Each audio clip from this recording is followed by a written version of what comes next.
që do të thotë feja vendos një standard moral që më pas shtetet do duhet veprojnë. Dhe feja të thotë, shiko, ne nuk kemi punë me çfarë ndodh në botë, kjo nuk shkon.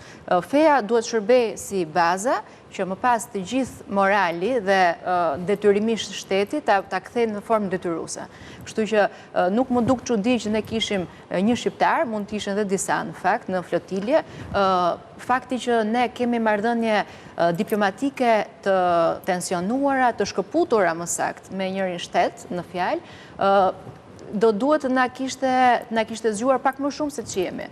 Fakti që kemi her pas here sulme kibernetike që na vinë nga njëri shtet kundrejt nesh, po ashtu do duhet që të ishim pjesë e këtij globalizimi dhe ta merrnim seriozisht gjithçka që ndodh kudo, sepse jetojmë në një botë ku nuk është e thënë që nuk po ndodh në Shqipëri dhe unë do duhet të qëndroj larg. Është shumë vonë që të veprosh kur të ka ardhur në derë probleme. Kështu që globalizimi, sidomos nga feja, do duhet që të promovohet pak më shumë. Ka një moral të shtuar kur feja do duhet të veprojë. Globalizimi është një fenomen që ndodh me apo pa lejen e fesë. Ajo që ne dëshirojmë të theksojmë, unë i krishter jam, por unë jam shqiptar. Unë më së pari du të jetoj me bashkë. Po, gjitha je i krishter. Jam shqiptar. Jam shqiptar së pari. Dakor? Krishtërimi im ka lidhje me Perëndin. Pikërisht. Kur unë të vdes, do shkoj në parajs për shkak se Jezu Krishti vdiq për mëkatet e mia. Pra ajo është rruga për në qiell.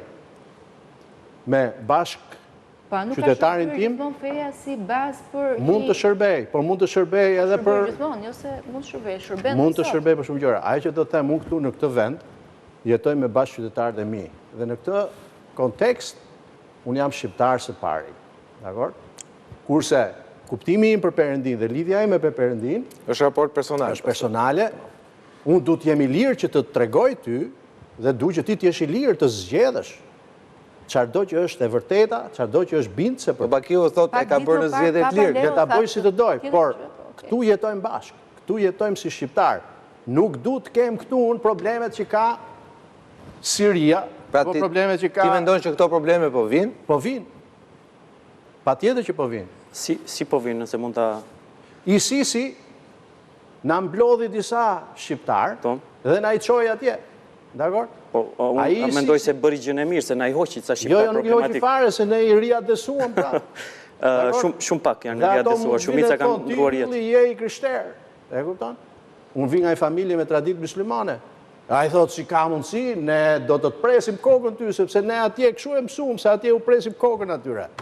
Dhe kjo është problemi që vjen ke sofra shqiptare. Po ti ke marrë, besoj që ke marrë kërcënime të tilla. Mundem? Nuk e besoj. Po tash nesër mund t'i marr. Do të vi këtu ke ti pastaj. Po patjetër do vish, po unë besoj që nuk e ke marrë. Po ça shok të mirë kanë marrë? I kanë marrë? Po.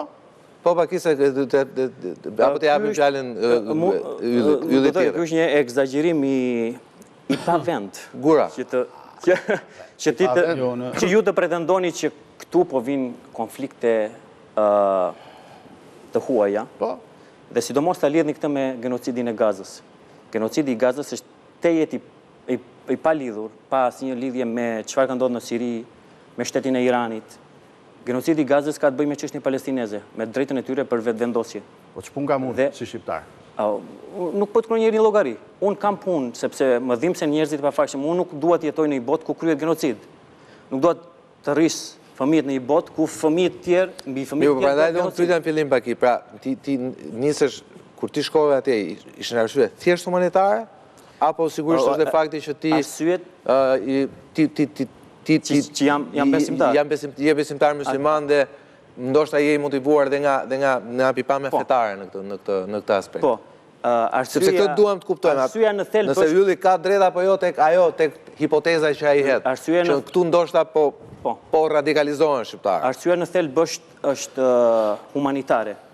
Sigurisht që lidhja ime me popullin palestinez ka dhe elementin fetar brenda, sepse ata janë musliman dhe ne e kemi të sankcionuar me Kur'an vllazërin me gjithë muslimanët.